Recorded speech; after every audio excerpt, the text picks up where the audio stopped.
Ipinag-utos po ng Pangulong Bongbong Marcos Jr. ang malalimang investigasyon sa pamamaril sa isang public school sa Tacloban, sa Leyte. Ayon kay Palace Press Officer Undersecretary Claire Castro, kinalulungkot ng Pangulong nangyari. Ipinag-utos din ni PBBM ang proteksyon at kaligtasan sa lahat ng lugar, opisina, establishmento, lalong-lalo na sa mga eskwelahan.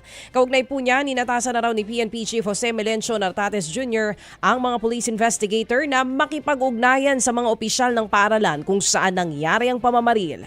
Ayon naman kay DepEd Secretary Sonny Angara, papunta na siya sa Tacloban kasama ang iba pang opisyales ng DepEd para magbigay ng tulong sa mga apektado, lalo na sa mga nasa ospital. Nakaligtas po naman sa pananambang ang isang radio broadcaster doon sa Rojas City sa Capiz. Sa kuha nga po ng CCTV, kita ang aktual na pamamaril sa sasakyan ng biktima na si Jay Lafabies o kilala po sa radyo bilang Papang Jay. At ayon sa police report, papasok sana sa kanyang trabaho nang siya ay paputukan ng mga gunman. Hindi naman po tinamaan si Lafabies. Itinabi na lamang daw ng biktima ang kanyang sasakyan para isipin ng mga suspect na tinamaan siya at umalis ang mga ito. Agad pong tumakas ang mga suspect sakay ng motorsiklo. At ayon sa mga pulis, posibleng may kinalaman sa kanyang trabaho ang naturang pananambang, lalo pat madalas itong magbigay ng komentaryo tungkol sa politika. Natagpo ang patay ang bagong silang na sanggol sa isang bahay sa Digos City sa Davao del Sur. Natabunan po ng mga tela at wasak na ang bungo ng nasabing sanggol.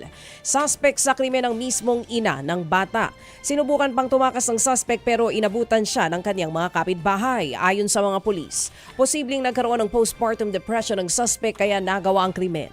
Mahaharap po ito sa reklamong parricide. Patay ang isang magbubukid matapos mo namang pugutan ang ulo ng kanyang kaalitan doon sa Gudod, Zamboanga del Norte. Sa paunang investigasyon, nagkaroon po ng mainitang konfrontasyon ng biktima at ang naturang suspect dahil sa umano'y matagal ng alitan sa lupa.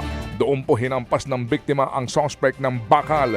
Gumantiho ng pananaga ang suspect gamit ang bolo hanggang sa pugutan nga ang biktima. Hawak na ng mga pulis ang suspect at sasampahan ng kaukulang reklamo.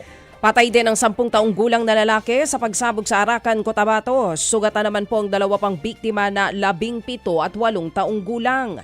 Sa inisyal na investigasyon, lumalangoy lang ang biktima sa isang ilog ng mangyari pong pagsabog. Inaalam pa kung anong uri ng pampasabog, ang ugat ng insidente at kung saan ito nanggaling. Tumutulong na ang Philippine Army sa investigasyon.